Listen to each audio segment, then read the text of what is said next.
नमस्ते. कुठल्याही मतदारसंघाचा निकाल म्हणजे निव्वळ आकडे नसतात. तो तिथल्या लोकांच्या आशा आकांक्षांचा आणि त्यांच्या चिंतांचा एक आरसा असतो. आज आपण अचलपूरच्या याच जनादेशाची कहाणी समजून घेणार आहोत आणि पाहूया की लोककेंद्रित शासनाचा खरा मार्ग कुठून आणि कसा तयार होतो. चला तर मग सुरुवात करूया. तर आपल्या हे विश्लेषण महाराष्ट्रातील अमरावती जिल्ह्यातील अचलपूर मतदारसंघावर केंद्रित आहे. ही एक सर्वसाधारण म्हणजे अनारक्षित जागा आहे, जिथल्या राजकारण थेट जमिनीशी, इथल्या मातीशी आणि लोकांच्या जगण्याशी जोडलेलं आहे. आणि इथूनच आपल्या आजच्या विश्लेषणाची सुरुवात होते. तर पहिला भाग आहे मातीचा आत्मा. कारण राजकारणाची खरी मुळं ही लोकांच्या रोजच्या जगण्यात, त्यांच्या समस्यांमध्येच दडलेली असतात. चला पाहूया अचलपूरच्या मतदारांना नक्की काय वाटतंय. म्हणजे बघा, अचलपूरची ओळख ही पूर्णपणे तिथल्या शेतीशी जोडलेली आहे. तिथली अर्थव्यवस्था, तिथली संस्कृती आणि तिथला समाज सगळं काही शेतीभोवतीच फिरतं. त्यामुळेच इथलं राजकारण समजून घ्यायचं असेल तर आधी इथल्या शेतीचं आणि शेतकऱ्याचं अर्थकारण समजून घेणं खूप गरजेचं आहे. इथे आपल्याला मतदारांच्या मनात काय चाललंय याचा एक स्पष्ट नकाशा दिसतोय. एका बाजूला आहे कृषी संकट आणि पाण्याची तीव्र टंचाई, या त्यांच्यासाठी जगण्या मरण्याच्या चिंता आहेत. आणि दुसऱ्या बाजूला बेरोजगारी, मुलाबाळांचं शिक्षण आणि पायाभूत सुविधांचा अभाव आहे. याचाच 2 स्तरांवरच्या चिंता निवडणुकीचा अजेंडा ठरवत असतात. आणि ह्या केवळ तक्रारी नाहीत, ह्या लोकांच्या मनात खोलवर रुजलेल्या चिंता आहेत. कर्जमाफीची ती अपूर्ण आश्वासनं, पिकांना न मिळणारा भाव आणि सिंचनासाठी असलेलं पाणी, या प्रत्येक मुद्द्यामुळे लोकांचा व्यवस्थेवरचा विश्वास हळूहळू कमी होत चालला आहे. आणि जेव्हा विश्वास तुटतो तेव्हा मतदार बदलाचा विचार करू लागतो. आता बोलूया आकड्यांबद्दल. कारण मतदार जेव्हा मत देतो तेव्हा तो त्याच्या अपेक्षांबद्दल स्पष्ट संकेत देत असतो. चला पाहूया अचलपूरचे आकडे आपल्याला नक्की काय सांगतायत. 2024 मध्ये अचलपूरमध्ये 2,75,255 मतदार होते. ही संख्या आपल्याला या लोकशाही प्रक्रियेची व्याप्ती दाखवते. प्रत्येक मत महत्वाचं आहे, पण प्रश्न हा आहे की किती लोक आपला हक्क बजावतात.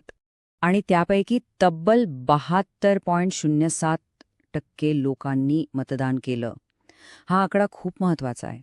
तो हे दाखवतो की मतदार आता फक्त बघ्याच्या भूमिकेत नाहीयेत, तर ते सक्रियपणे या प्रक्रियेत सहभागी होत आहेत. पण हा सहभाग नक्की कोणाच्या बाजूने होता? 2019च्या तुलनेत मतदानात झालेली ही वाढ बघा. ही वाढ फक्त आकड्यांमध्ये नाहीये, तर ती मतदारांच्या वाढत्या अपेक्षांमध्ये आहे. जेव्हा मतदान इतकं वाढतं तेव्हा ते सहसा प्रस्थापित व्यवस्थेविरुद्ध असलेल्या नाराजीचं लक्षण मानलं जातं. लोक बदलासाठी घराबाहेर पडतात. आणि हा आहे 2024चा निकाल. जनादेश किती विभागलेला होता हे बघा. लढत तिहेरी झाल्यामुळे भाजपचे उमेदवार फक्त 37% कमी मतं घेऊन विजयी झाले. याचा सरळ अर्थ असा होतो की जवळपास 63% मतदारांनी भाजपच्या विरोधात मतदान केलं, पण ती मतं विभागली गेली. मतांची ही विभागणीच या निकालाची गुरुकिल्ली आहे. अशा विभागलेल्या जनादेशानंतर निवडून आलेल्या प्रतिनिधीची जबाबदारी खरं तर आणखी वाढते. कारण इथेच लोकशाहीचं मूळ तत्त्व समोर येतं. सार्वजनिक ठिकाणी बोलणं ही एक मोठी जबाबदारी आहे आणि प्रत्येक नागरिकाचा सन्मान हे एक घटनात्मक मूल्य आहे. निरोगी राजकारणासाठी ही मूल्य जपणं अत्यंत आवश्यक आहे. चला, आता या निकालाचं आणखी सखोल विश्लेषण करूया.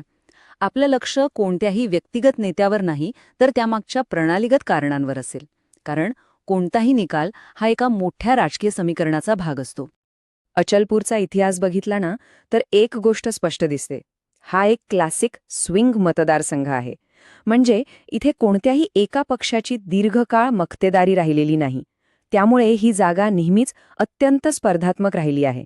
इथे निष्ठा बदलत राहतात, पण लोकांचे मूळ मुद्दे कायम राहतात. अचलपूरच्या राजकारणाचं हेच मुख्य सूत्र आहे. इथे लढत जवळजवळ नेहमीच त्रिकोणी असते. 3 प्रमुख ध्रुवांमध्ये मतांची विभागणी होते आणि याच गणितामुळे विजयाचा मार्ग ठरतो. जो या मतांच्या विभाजनाचा खेळ व्यवस्थित समजून घेतो तोच जिंकतो. ह्या निवडणुकीत अनेक घटक एकत्र काम करत होते. एक म्हणजे बच्चू कडू यांचा वैयक्तिक करिश्मा, ज्यामुळे भाजपविरोधी मतं विभागली गेली. दुसरं म्हणजे महाविकास आघाडीतील म्हणजे MVA मधला समन्वयाचा अभाव. आणि तिसरं वाढलेल्या मतदानाचा भाजपला झालेला फायदा.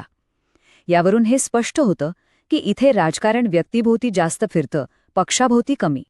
ठीक आहे, आतापर्यंत आपण निकालाचं विश्लेषण केलं, पण आता आपण पुढच्या सगळ्यात महत्त्वाच्या टप्प्याकडे वळूया. कृती. लोकांचा विश्वास जिंकून एक यशस्वी मोहीम नक्की कशी तयार करता येईल याचा एक आराखडा पाहूया. आम्ही याला चतुर्मुख सिद्धांत म्हणतो.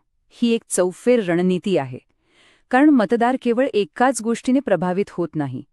तुम्हाला त्यांच्या भावना, त्यांची ओळख, त्यांचा तर्क आणि त्यांच्याशी होणारा संवाद या चारही स्तरांवर जोडलं जावं लागतं.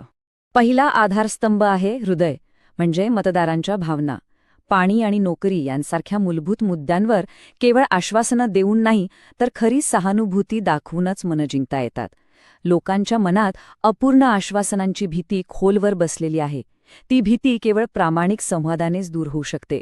दुसरा आधारस्तंभ आहे मूळ, म्हणजे ओळख. उमेदवार हा मतदारसंघाच्या कृषी आणि सामाजिक जडणघडणीचा एक अविभाज्य भाग वाटला पाहिजे. मी तुमच्यातलाच एक आहे हा विश्वास निर्माण करणं खूप गरजेचं आहे. तिसरा आधारस्तंभ आहे बुद्धी, म्हणजे तर्क. सिंचन, शाळा आणि पायाभूत सुविधांवर प्रगती करण्यासाठी एक ठोस आणि व्यवहार्य योजना मांडावी लागेल. केवळ घोषणा नाही, तर एक असा विश्वासार्ह रोडमॅप जो लोकांना पटेल आणि ज्यावर ते विश्वास ठेवू शकतील. आणि चौथा, शेवटचा आधारस्तंभ आहे आवाज, म्हणजे संवाद. स्थानिक व्यासपीठांवर थेट संवाद साधून जबाबदारीची भावना निर्माण केली पाहिजे. तुमचा आवाज हा लोकांचा आवाज वाटला पाहिजे. जेव्हा भावना, ओळख, तर्क आणि संवाद एकत्र येतात, तेव्हाच विश्वासाचा पूल बांधला जातो. आणि ही रणनीती प्रत्यक्षात आणण्यासाठी ही 5 टप्प्यांची एक सोपी योजना आहे. लोकांचं म्हणणं ऐकून घेण्यापासून सुरुवात करायची, मग आपला संदेश त्यांच्यापर्यंत पोहोचवायचा, कार्यकर्त्यांना संघटित करायचं, मुद्द्यांवर आधारित प्रचार करायचा आणि शेवटी मतदारांना मतदानासाठी बाहेर काढायचं. हा एक संपूर्ण प्रवास आहे. पण निवडणूक जिंकणं ही केवळ सुरुवात आहे. खरी कसोटी तर त्यानंतर सुरू होते. आता पाहूया दिलेल्या आश्वासनांना प्रत्यक्ष कामगिरीत कसं बदलायचं. प्रत्येक प्रचार मोहिमेत काही गोष्टी आपल्या नियंत्रणात असतात आणि काही आपल्या नियंत्रणाबाहेर असतात. तुमची स्वतःची कहाणी, बूथचं संघटन आणि आघाडीतील एकता यावर तुम्ही काम करू शकता. पण विरोधकांच्या चाली, राष्ट्रीय मुद्दे आणि अचानक येणारे आर्थिक धक्के यावर तुमचं नियंत्रण नसतं. यशस्वी रणनीतीसाठी या दोन्हींमध्ये संतुलन साधावं लागतं. यशस्वी निकालासाठी उमेदवार आणि पक्षनेतृत्व या दोघांनाही आपापल्या जबाबदाऱ्या अचूकपणे पार पाडाव्या लागतात. उमेदवाराने स्थानिक पातळीवर लोकांमध्ये मिसळून काम केलं पाहिजे, तर पक्षनेतृत्वाने त्याला लागणारी संसाधने आणि पाठिंबा पुरवला पाहिजे. ही एक भागीदारी आहे. आणि आजच्या या डिजिटल युगात विश्वास कमावण्याचा एक नवीन पैलू समोर आला आहे. तो म्हणजे लोकांच्या वैयक्तिक माहितीचा, म्हणजेच डेटाचा आदर करणं. मतदाराची माहिती आणि त्याची संमती ही त्याची स्वतःची संपत्ती आहे. याचा आदर करणं हे आधुनिक राजकारणात विश्वास निर्माण करण्याचे एक मूलभूत अंग बनलं आहे. आता आपण या विश्लेषणाच्या समारोपाकडे आलो आहोत. संपूर्ण राजकीय प्रक्रियेला सत्तेचा खेळ म्हणून न पाहता ती एक सार्वजनिक सेवेसाठीची बांधिलकी आहे, एक कर्तव्य आहे, असं पाहिलं पाहिजे.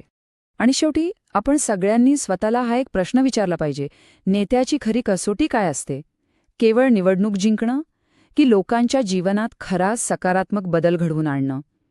आपल्याला निकालांच्या पलीकडे जाऊन शासनाच्या दीर्घकालीन परिणामांबद्दल विचार करावा लागेल.